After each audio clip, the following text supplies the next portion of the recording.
onto the guidelines. It's for in-person and remote, it's going to be predominantly in-person next year, like a lot of people have pointed out tonight. That's the best way to teach. It's the best way for our teachers. You know, I got Mr. Luce back there. It's pretty tough to teach welding from a computer screen, and I got that, and he's told me that several times. And so we were always going to have in-person welding. The remote options are very, the ISBE has stated that they want in-person, and they want it predominantly in-person, so that's the way we're going. It's the learning environment. We will, have that mostly in-person environment. So, last year we polled a lot of staff, like interventionists and some coaches and leadership, to do remote learning. And I thought we did it extremely well. And a lot of your kids were on remote learning, and I think you were blessed to have the teachers working as hard as they did. And they did do a good job, but we took away from some of our other kids to make that happen, and so we're not going to have that option this year. They were wore out by the end of the year. The remote option that we're offering at the high school and at our alternative school, really we were going to do that. It is not COVID related. We actually learned that some kids very much do better or do well with in that environment, self-paced and working under the guidance of some staff. So we're going to continue to do that and kind of lessons learned, and we're able to do that because we're a competency-based education school. But it's not really a COVID-related thing. Sickness and illness, common sense, like a lot of you have pointed out. If you're sick, you have symptoms, we want you to stay home next year, and we'll expect that. Coming to school with some symptoms would not be a good thing. Quarantining and contact tracing, and I know a lot of you have concerns about that, and I've listened to you tonight. I will tell you that we think, I'm not saying I know, I'm saying we think that some of our quarantining and contact tracing actually helped this community last year. Us identifying kids early, so that they could not spread elsewhere, or identifying staff early so that they couldn't be out and about spreading the illness. They were told that, stay home, quarantine, and, we'll continue to try to teach you as best we can. We're going to continue that quarantining and contact tracing as was told. We're going to have to do it legally, so we'll work to do that. We do want to test to stay, though. We're going to work on that. Where if you're vaccinated and you don't have symptoms, you don't have to quarantine. If you're unvaccinated and you don't have symptoms and you are close contact, we still want to do a test to stay process where, well, we're going to give it a choice. It'll be a parent. It's a parent. Yeah. It's not going to be mandated, or we would never do it. We would never test or do anything without parent permission. But we will give parents that opportunity. We will give parents that opportunity to test day 1, 3, 5, and 7, and our staff as well too. And even if they're not vaccinated and they're asymptomatic, they will be able to stay in school. Our masking policy is pretty much mirrors, like you say, what the CDC, IDPH, and ISBE guidelines are. We'll have a layered impact. We'll social distance as best we can. Even last year, we did not meet the guidelines in our in-person. And those of you who have junior high students know that. We had classrooms of 20, 25 kids. We weren't 6 feet apart. We know that, and that cost us when we had to do our quarantining and stuff like that. We had to send more people home, but we'll continue to physical distance as best we can with that 3-foot guideline. We'll continue to quarantine. We'll continue to offer that testing. And Masks are not required outdoors. Masks are not required in most indoor settings for vaccinated individuals, and masks will be highly recommended in indoor settings for unvaccinated individuals. Parents and their children should have conversations about what they feel is best for them and their family. So that parent input will be a critical piece. Lockers, we'll use lockers at the junior high, high school. You can get them the same way you did 2 years ago. If you want a locker, most of our kids don't want them, don't care about them. Starting the school day, we found that going to the classroom to have breakfast and eating lunch in the classrooms and things like that actually decreased some of our discipline, and so we're going to continue to do that next year. We'll continue. Kids that will come in at the junior high, they'll grab and go breakfast, and then they'll head to their classroom.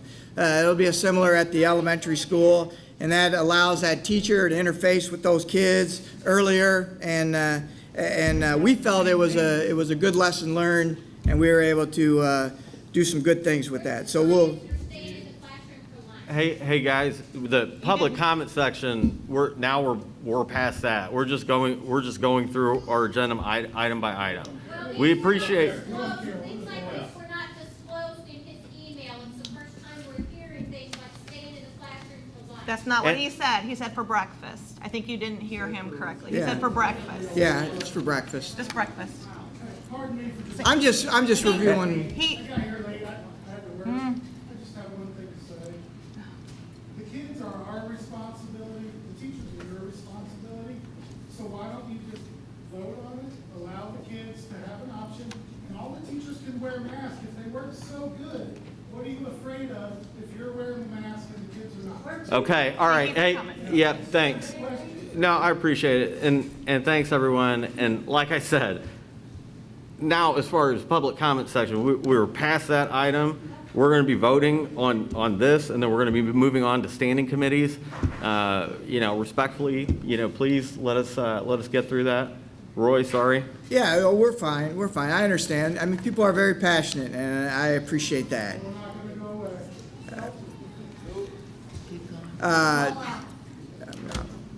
Busing, we will resume busing. We do have that limited 50 passenger, and masks will be required on the bus. We are going to, at our events, hopefully our concerts and our athletic events all go off as scheduled, and we'll have full capacity at events. Visitors will be welcome back into the schools.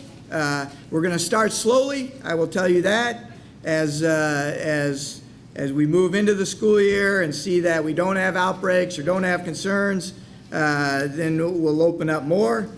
Cleaning. Common sense, our custodians and our janitors did an amazing job, our maintenance people, and they'll continue to do all the cleaning that we did last year.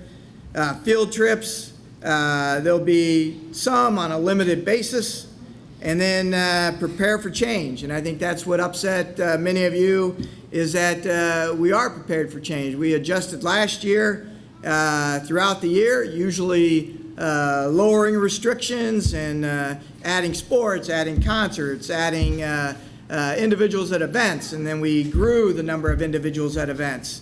Never to the satisfaction of some, but we always did the best we could. So that's the quick guidelines that we've drafted, and that's my recommendation to the board. Thank you, Roy. Board, if there's no questions from you for Roy, a motion would be in order to approve 2021-22 guidance to include COVID measures. Do I have a motion?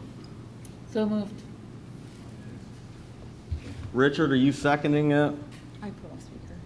Second it. All right, McNay seconds. I was having a little trouble hearing you. Thank you. Sorry. Kim, go ahead and call roll. Brock? Brock? Yes. McNay? Aye. Nichols? Aye. Petty? aye. Whitfield? Aye. Ali? Aye. Arns? Aye. Thank you, Roy. Let's move on to standing committees, building and district. Yeah, Richard. If I may speak, Yeah. And possibly volume microphone so the audience can hear me. But, you know, in Superintendent School 101, there's no pandemic preparation. We've never been through this.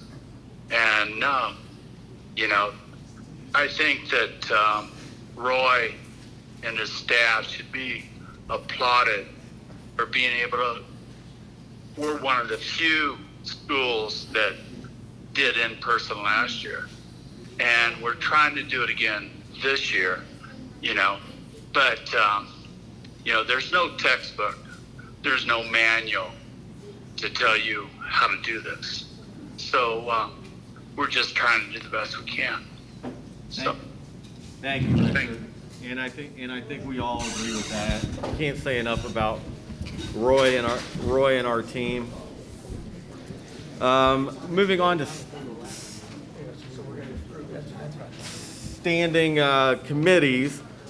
Building district improvement did not meet, I understand. So we'll move on to finance. Carol? Sure. According to the minutes from the Finance Committee, we only had 2 items for action. Okay. One of those was the food bid, and we were not able to go ahead with the spring bid. We're going to hold off on that Okay. because we're not sure the prices. Would hope that they stay low. Okay. But we have both the food bid, and we also have, well, we can go ahead with that. You've got material from your minutes. Okay. And the sole bidder was Cold Foods. Okay, and I believe we have that under new business, Right. and we'll take care of that one under new business. And also the computers. And the Yeah. computers under new Okay, business. that's all we had. Okay, perfect. Yep. Yep. Yep. Jeez. Come on, Kim. Man, Gotta put my hearing aids in. sad. Phyllis never had problems. That's all I got to say. Oh, boy. Poor Cam. Thanks for the warning. Should we wait till they clear out a little bit? Welcome to board meeting. I had to find that person who works in IT. They were very, very nervous. I think that will be good right here in a minute.